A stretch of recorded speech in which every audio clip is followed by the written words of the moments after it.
ক্রিকেটে আসছে নতুন নিয়ম। বাউন্ডারি সীমানায় ক্যাচের নিয়ম পাল্টাচ্ছে এমসিসি। মেসির ইন্টার মিয়ামির ম্যাচ দিয়ে শুরু হচ্ছে ক্লাব বিশ্বকাপ।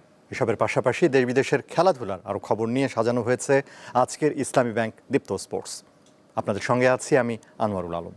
জুলাইতে টি-20 সিরিজ খেলতে বাংলাদেশে আসার কথা রয়েছে পাকিস্তানের। এই সিরিজে বাবর আজম, মোহাম্মদ রিজওয়ান ও শাহিন আফ্রিদিকে ছাড়াই স্কোয়াড সাজানোর পরিকল্পনা রয়েছে দেশটির ক্রিকেট বোর্ডের। টেস্ট ও ওয়ানডেতে এই ক্রিকেটারদের মনোযোগ বাড়াতে এমন সিদ্ধান্ত নেওয়া হয়েছে বলে জানা গেছে।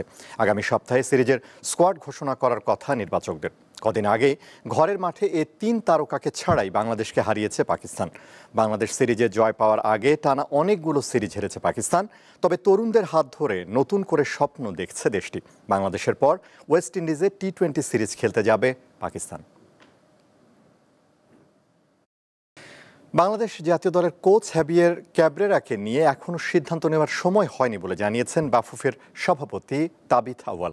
বাফুফে আজ মিট দ্য প্রেস অনুষ্ঠানের আয়োজন করে মহাখালীর রাওয়া কমপ্লেক্সে। উপস্থিত ছিলেন ফেডারেশনের নির্বাহী কমিটির 14 সদস্য। আগামী 6 মাসের পরিকল্পনা গণমাধ্যমের সামনে উপস্থাপন করা হয়। নতুন অর্থ বছরে বাফুফের জন্য বাজেট বাড়ানোর তাগিদ দেন সংস্থার সভাপতি। এছাড়া আগামী 6 মাসে নারী পুরুষ উভয় দলের বয়সভিত্তিক ও জাতীয় দল ছাড়াও ক্লাব ফুটবলের অলস সময়ে প্রীতি ম্যাচ বা ফ্র্যাঞ্চাইজি টুর্নামেন্ট আয়োজনের পরিকল্পনার কথা জানান ফেডারেশনের সভাপতি।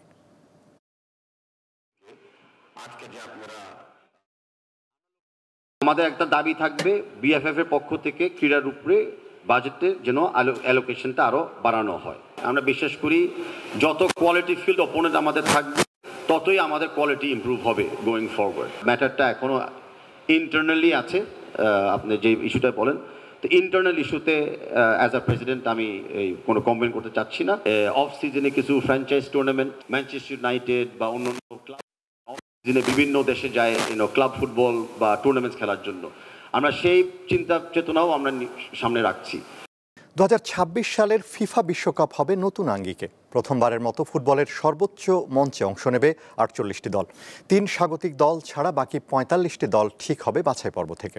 এখন পর্যন্ত 13টি দেশ নিশ্চিত করেছে বিশ্বকাপের টিকিট।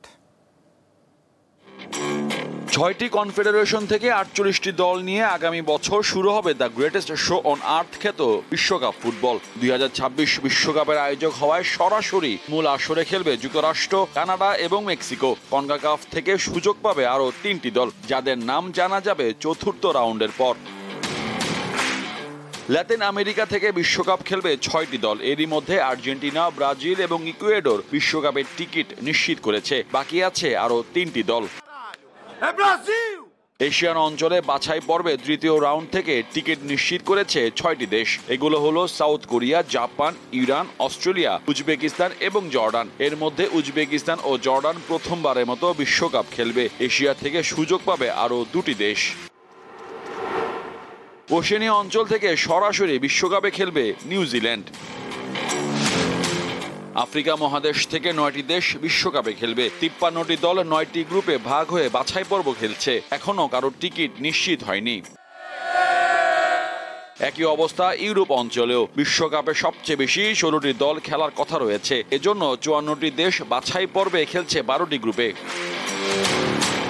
বিশ্বকাপের জন্য 48টি দেশ নির্বাচন করতে বাছাই পর্ব শুরু হয় 2023 সালে।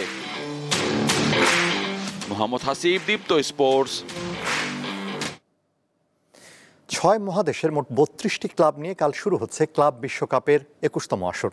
উদ্বোধনী ম্যাচে মাঠে নামবে স্বাগতিক ক্লাব লিওনেল মেসির ইন্টার মিয়ামি। তাদের প্রতিপক্ষ মিশরীয় ক্লাব আল আহলি। যুক্তরাষ্ট্রের মিয়ামিতে বাংলাদেশ সময় ভোর 6টায় পর্দা উঠবে আসরের।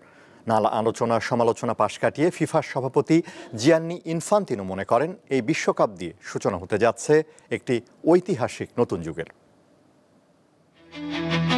ক্লাব বিশ্বকাপে ফুটবলের প্রচলিত সীমার বাইরের ক্লাবগুলোকেও বিশ্বমঞ্চে নিজেদের প্রমাণের সুযোগ দেওয়া হচ্ছে। 32টি ক্লাব নিয়ে আয়োজিত এই টুর্নামেন্টে থাকছে 6টি মহাদেশের প্রতিনিধিত্ব।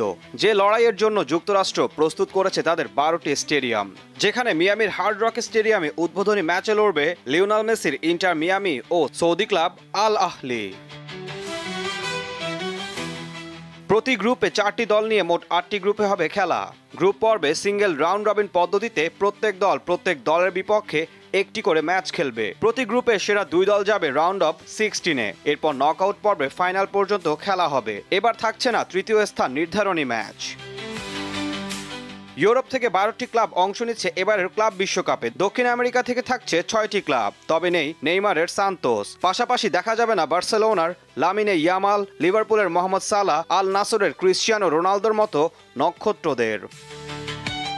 উত্তর আমেরিকা থেকে লিওনেল মেসির ইন্টার মিয়ামির সাথে অংশ নেবে আরও 5টি ক্লাব। আফ্রিকা মহাদেশ থেকে 4টি, এশিয়া অঞ্চল থেকে আল হিলালের সাথে আরও 3টি দল অংশ নেবে ক্লাব বিশ্বকাপে। আর ওশেনিয়া অঞ্চলকে প্রতিনিধিত্বকারী একমাত্র দল অকল্যান্ড সিটি। নতুন করে আসরের আয়োজন করার পরিকল্পনা থাকছে নতুন প্রযুক্তি ও নতুন সব নিয়মের সমাহার। রেফারিদের শরীরে থাকবে বডি ক্যাম, ভিআর দৃশ্য স্টেডিয়ামে জায়ান্ট স্ক্রিনে দেখানো হবে। রেফারির সিদ্ধান্ত সাধারণ দর্শকদের অ্যাড্রেসেও ঘোষণা করা হবে। সেমি অটোমেটিক অফসাইড প্রযুক্তির সাথে গোলরক্ষকের জন্য থাকছে কড়া বার্তা। এখন থেকে বল ধরার পর গোলরক্ষকের 8 সেকেন্ড সময় থাকবে, অন্যথায় কর্নার হবে। আগামী 14 জুলাই মেটলাইফ স্টেডিয়ামে হবে ক্লাব বিশ্বকাপের final. Ishan Hasan, Deepto sports.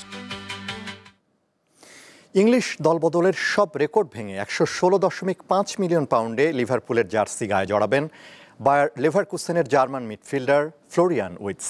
Liverpool ও লেভারকুসেনের দুই পক্ষের সমঝোতায় এই চুক্তি সই হয়েছে। ফ্লোরিয়ানের চুক্তি ভেঙেছে ইংলিশ দলবদলের সব রেকর্ড। উসমান ডেমবেলেকে টপকে ফ্লোরিয়ান উইটসই এখন বুন্দেসলিগার সবচাইতে দামি ফুটবলার। উইটস লিভারপুলের ইতিহাসের সবচেয়ে দামি খেলোয়াড়ও বটে। একই সাথে গোটা প্রিমিয়ার লিগেরও দামি ফুটবলার হতে যাচ্ছেন উইটস। বিগ সাইনিং করেছে রিয়াল মাদ্রিদ। ফরওয়ার্ড ফ্রাঙ্কো মাতানতুয়ানোকে রিভার প্লেট থেকে উড়িয়ে এনেছে লস ব্লাঙ্কোস। টাকার ঝুলি নিয়ে নামছে তুরস্কের ক্লাব গ্যালাতাসারাই। পাকাপাকি চুক্তি করছে মাউরো ইকার্দি আর ভিক্টর ওসিমেনের সঙ্গে।